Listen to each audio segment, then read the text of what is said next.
Ya, pemirsa, sejak masih duduk di bangku SD, narasumber saya kali ini memang sudah cukup akrab dengan isu lingkungan. Nah, siapa sangka pengalaman banjir di masa kecil justru ini menjadi trigger baginya untuk membangun sebuah brand fashion yang ramah lingkungan.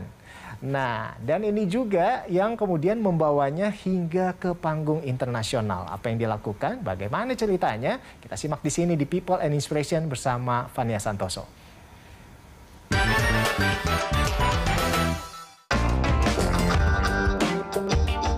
Sejak di bangku SMP, Fania Santoso sudah peduli pada lingkungan hidup. Mulai dari kampanye soal masalah iklim, kegiatan pelestarian lingkungan, hingga kepemberdayaan masyarakat dalam mengolah limbah sampah. 15 tahun lalu, keseriusan Fania memperhatikan isu dan masalah lingkungan berkembang menjadi sebuah komunitas. Bersama sang kakak, Fania aktif menjalankan proyek sosial yang fokus pada edukasi masyarakat dan siswa tentang berbagai isu lingkungan. Dari sinilah Fania mendapatkan berbagai penghargaan tingkat internasional dan sukses menjadi seorang ekopreneur muda karena brand ramah lingkungan yang dibangunnya.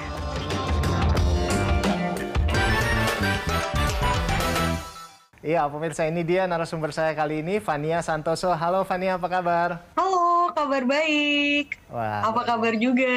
Kabar baik di sini luar biasa. Gimana Surabaya? Aman? Aman, terkendali. Berhubung saya juga di rumah aja ya, tertib prokes, jadi di rumah saya aman terutama. Ya? Oke, siap. Luar biasa kalau gitu ya. Ini sejak kapan sih tepatnya ini sudah mulai tertarik gitu dengan hal-hal yang berbau dengan sosial, lingkungan, atau kemanusiaan seperti apa? Awal mulanya banget itu bisa dibilang sejak SD ya. Jadi pas SD itu sempat ngalamin yang namanya banjir itu sampai masuk ke dalam rumah. Yang notabene rumah aku juga sebenarnya kan di kota Surabaya gitu ya, yang maksudnya bukan di pelosok banget gitu. Dan kejadian itu kayak jadi salah satu trigger yang mengekspos aku tentang isu-isu lingkungan, karena sebenarnya banjir yang sampai masuk ke dalam rumah itu bukan semata-mata karena bencana alam biasa aja, tapi lebih ke ya karena kurang kepedulian masyarakat seperti itu. Zaman SMA juga itu kan sampai dapat julukan gitu ya, si juara lingkungan gitu ya. Terus sempat juga ikutan Olimpiade Geografi waktu itu, juara sejatim. Wih, ngeri ini. Nah, ini gimana itu saat itu? Ya, jadi waktu sekolah itu emang karena yang namanya punya misi sosial itu nggak menutup mata bahwa butuh pendanaan juga gitu kan. Dan saat itu salah satu cara untuk kita bisa dapat pendanaan ya dengan memberanikan diri ikut kompetisi, ikut lomba gitu, selain kita cari pengajuan sponsorship ke perusahaan juga gitu ya. Jadi dari situlah akhirnya Fani aktif ikut lomba, ikut kompetisi, termasuk salah satunya yang unik ya itu tadi. Padahal Fani sekolahnya IPA pas SMA, tapi ngambil lomba Olimpiade Geografi itu gara-gara emang ada tentang karya tulis ilmiahnya gitu. Dan di situ menceritakan karya tulis ilmiahnya adalah terkait dengan ekosistem hutan itu sendiri seperti apa. Dan dari situlah akhirnya asal muasalnya kayak nih anak aktif banget ikut lomba hal-hal yang terkait sama lingkungan gitu.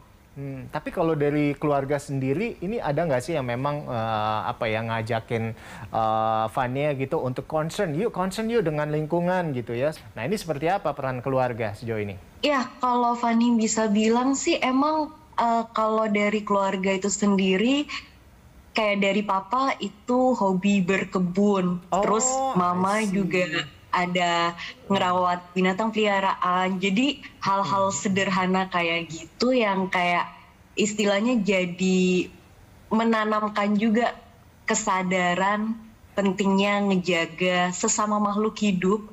Jadi nggak cuma tentang kita-kita aja manusianya, tapi juga lingkungan yang ada di sekitar kita. Menurut Fani itu cukup berpengaruh ya dalam ketika Fani akhirnya mulai terjun untuk mengembangkan kegiatan di isu lingkungan ini dengan background di keseharian yang kayak gitu dari orang tua. Sederhana tapi bermakna gitu.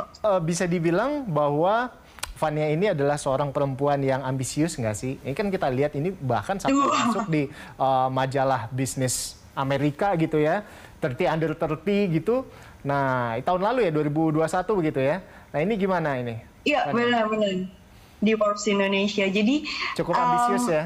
Itu merupakan sebuah ini sih pencapaian yang Fani sangat syukuri juga berkat kerjasama kolaborasi dari tim di Startik juga dan dukungan dari keluarga, dan itu juga merupakan salah satu momen berharga karena kan sebenarnya track recordnya Fani itu banyak di kegiatan sosial dan juga terkait dengan lingkungan itu sendiri, pemberdayaan pemuda, tapi dengan adanya pencapaian yang diakui dari Forbes Indonesia itu sendiri juga menjadi salah satu pacuan juga gitu, bahwa ini loh beneran bisa yang namanya usaha sosial itu berkelanjutan dan bisa benar-benar menyejahterakan baik itu dari segi people, planet, dan juga prosperity-nya. Jadi nggak cuma mikirin cuan atau profitnya aja, itu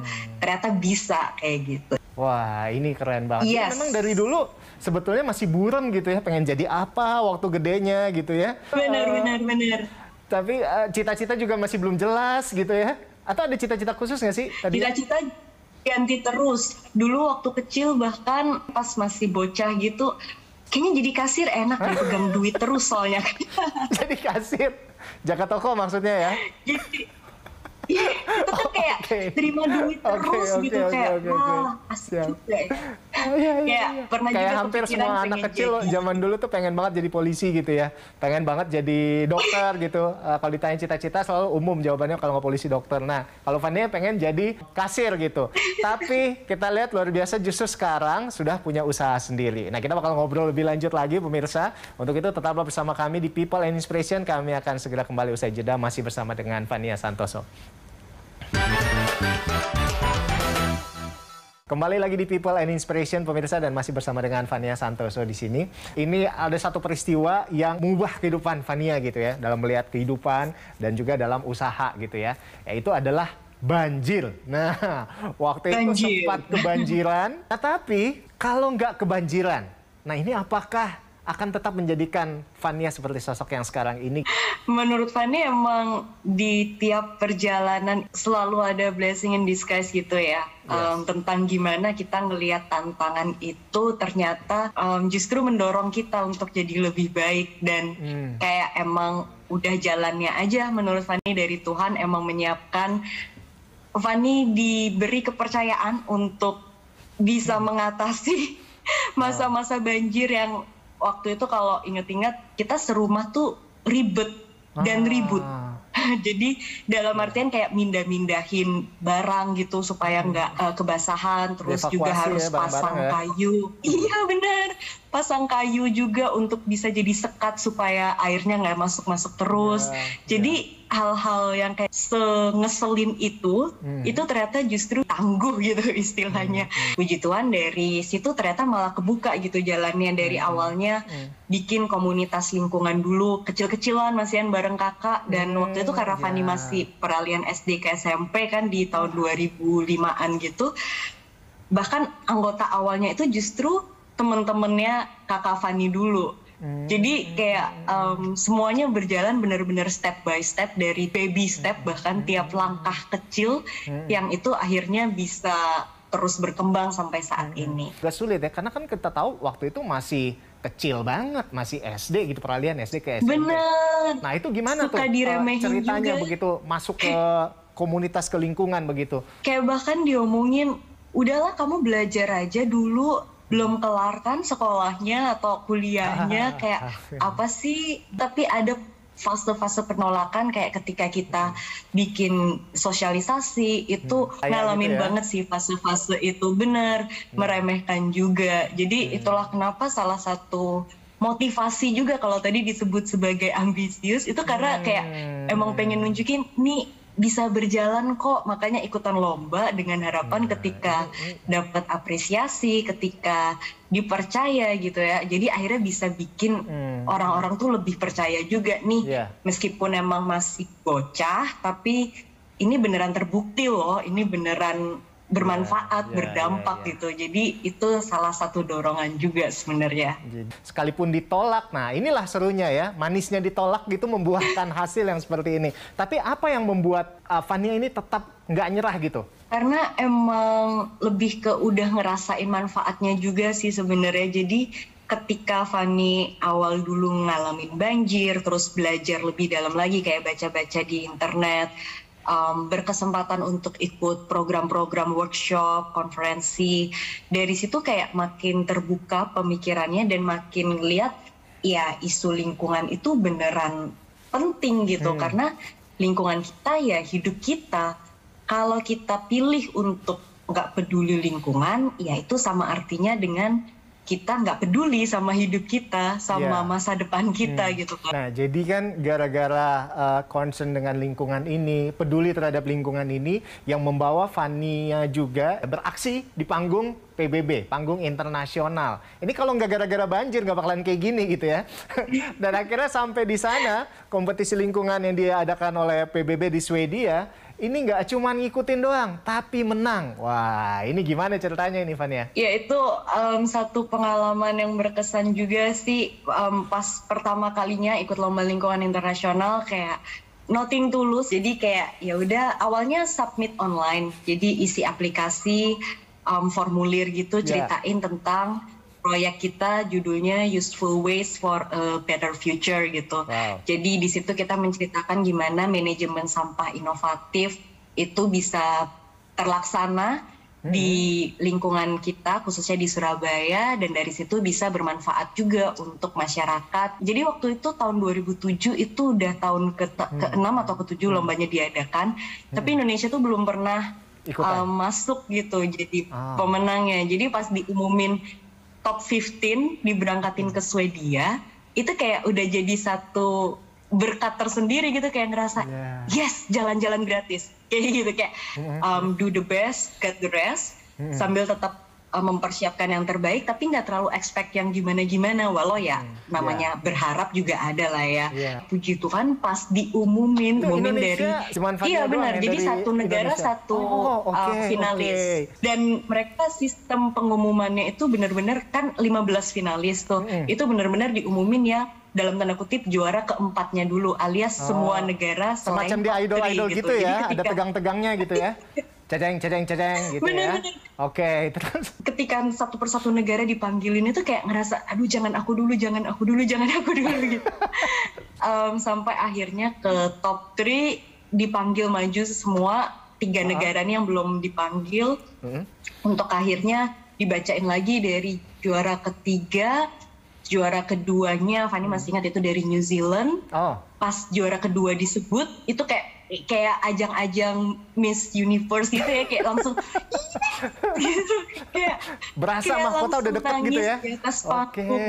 Iya, ngerasain euforianya banget dengan segala excitement, kayak wow, ternyata emang ini project dipercaya, dan ya berarti emang ada hasil nyata yang orang-orang juga looking forward gitu untuk melihat pengembangannya, sampai dipercaya akhirnya mendapatkan $10.000 waktu itu. Nggak sia-sia gitu ya, kebanjiran kemarin gitu, ditolak banyak orang gitu ya, dikatain bocah gitu, tapi akhirnya menang dapat $10.000. Nah, ini diapain aja 10.000-nya? Kemenangan di ajang tersebut kayak jadi cikal bakal, kayak di satu sisi seneng, bangga banget, bahkan yang Menteri Lingkungan Hidup waktu itu Rahmat Witoelar juga memberikan apresiasi, dukungan. Jadi kayak itu adalah momen dimana mulai mikir tentang gimana ya caranya supaya duitnya ini bisa muter, bisa dibalikin lagi buat aktivitas yang kita kembangin.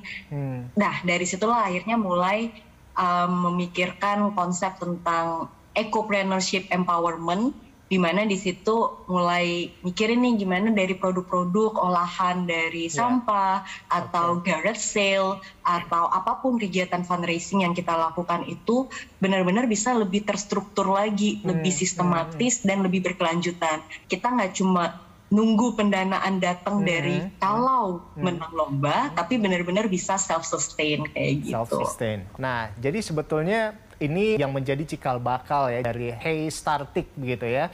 Nah, tapi seperti apa sih bedanya antara Hey Startik dengan Eco Fashion lainnya? Nah, kita simak di segmen selanjutnya hanya di People and Inspiration. Masih bersama dengan Fania Santoso. Dan masih bersama dengan Fania Santoso. Fania, nah ini sampai akhirnya lahir Hey Startik itu kapan sebetulnya? Kita legally registered di tahun 2018.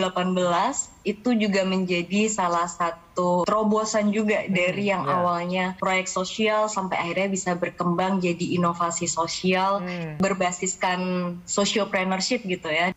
Apa sih konsepnya sampai bisa dibilang ini eco fashion? Jadi konsep utama yang menjadi nilai kita adalah artistic outside, start ethical inside. Kita pengen nunjukin nih bahwa peduli lingkungan itu tetap bisa kelihatan keren, wow gitu, menarik. Dan produk yang ramah lingkungan, produk-produk yang berbasiskan daur ulang, orang tuh bisa tetap bangga gitu pakainya. Itu saksemen dijadiin sampai jadi bentuk kayak apa ya? Kayak kulit gitu ya, seperti itu? Benar.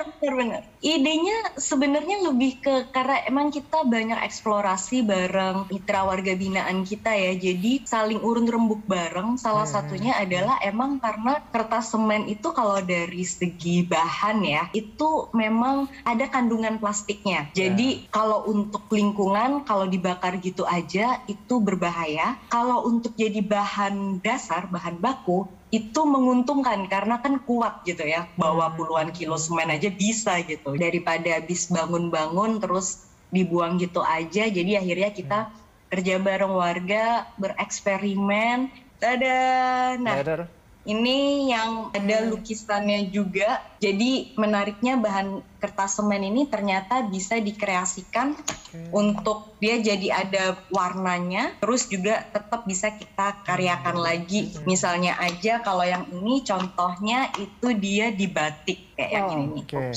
Berapa persen sampah dan berapa persen yang bukan sampah? Jadi kita benar-benar mengupayakan semaksimal mungkin sampahnya. Jadi menariknya untuk sisi luar itu kan misalnya dari bahan kertas semen. Terus sisi dalamnya itu dari kardus susu bekas. Jadi kayak benar-benar luar dalam semaksimal mungkin dari barang bekas yang memang sudah disortir, dan baru akhirnya ada pernak-pernik tambahan lainnya kayak misalnya kancing, resleting, sama kain pelapisnya itu yang biasanya masih kita akhirnya pakai material baru. Kalau pengrajinnya dari mana tuh, Fan? Iya, di Surabaya, Sidoarjo, dan Gresik. Jadi mereka yang menjadi pionir untuk proses produksi, bahkan menariknya mereka juga menjadi fasilitator ketika kita ada workshop daur ulang untuk umum. Yang membedakan Hey Startik dengan Eco Fashion yang lainnya itu apa tuh? Menjadi keunggulan utamanya adalah bagaimana di Hey Startik ini sendiri bisa berkolaborasi dengan baik itu perusahaan untuk mendukung ekonomi sirkular tadi, maupun juga dengan para pelaku kreatif lainnya. Mengkreasikan apapun itu tapi di atas bahan bekas, di atas sampah gitu. Jadi yang ingin kita tonjolkan utamanya adalah dari sampah kemasan yang memang sulit dikurangi produksi sampahnya gitu. Ini gimana nih, ekonomi sirkular ini nggak cuma jadi atau berakhir jadi tren peduli iklim gitu ya, peduli lingkungan aja, tapi benar-benar ini menjadi konsep berbisnis atau usaha yang dijalankan oleh setiap pengusaha, khususnya entrepreneur muda gitu seperti Fania ini. Komitmen ya dan kesadarannya dulu. Istilahnya ya kita akan berusaha untuk cari jalan gitu untuk bisa mencapai hal tersebut. Misalnya kita analoginya kita tenggelam tapi kita masih mau hidup gitu ya, pasti otomatis kita berusaha sekuat tenaga untuk cari jalan gimana caranya nih bisa nafas lagi, timbul ke permukaan air gitu. Jadi hal yang sama dengan ketika tiap usaha pelaku bisnis mau menerapkan ekonomi sirkular, ya pastikan itu pun menjadi satu komitmen ketika ada tantangan pun bisa semangat untuk menghadapi, dan tentunya komitmen ini perlu ditindaklanjuti dengan memastikan itu ada di setiap action plan-nya. Jadi jangan sampai, oh aku mau bikin produk yang ramah lingkungan, tapi kemudian kemasannya dari plastik atau bubble wrap yang super banyak misalnya. Nah itu kan kayak bertolak belakang sendiri kan. Apa mungkin pesan yang bisa dibagiin ke teman-teman penonton People and Inspiration hari ini terkait dengan apa yang dikerjakan oleh Fania gitu, eco fashion, seperti apa? Salah satu hal yang bisa membawa Fanny dan Heystartik berkembang terus itu adalah kolaborasi. Bagaimana Heystartik yang awalnya gak kepikiran gitu ya bakal bikin brand label fashion, itu akhirnya bisa menemukan idenya, terus juga bisa kerjasama dengan para pengrajin, berkolaborasi dengan perusahaan. Jadi menurut Fanny jangan pernah takut untuk kerja bareng, karena justru dengan keterbukaan, dengan kita komunikasi dan saling melengkapi gitu ya, mengenali apa sih yang jadi keunggulanku, apa yang jadi kekuranganku, dari situ kita akhirnya bisa mikir gitu, oke, berarti aku butuh kolaborasi dengan siapa, dan gimana aku juga bisa berdampak untuk proses kolaborasi ini. Jadi itu sih menurut Fanny, jangan sendirian aja, tapi coba kita jalan bareng, kita saling melengkapi. Untuk urusan iklim, untuk urusan lingkungan, untuk urusan membuat planet kita lebih nyaman ditinggali, jangan ragu-ragu untuk berkolaborasi. Terima kasih banyak Fania sudah berbagi informasi buat kita di sini, berbagi inspirasi, sukses terus. Amin, amin, thank you. Ya pemirsa, demikian tadi obrolan kita bersama dengan Fania Santoso. Saya Rolando Sambuaga undur diri, kita jumpa lagi di People and Inspiration berikutnya. Sampai jumpa, salam sehat.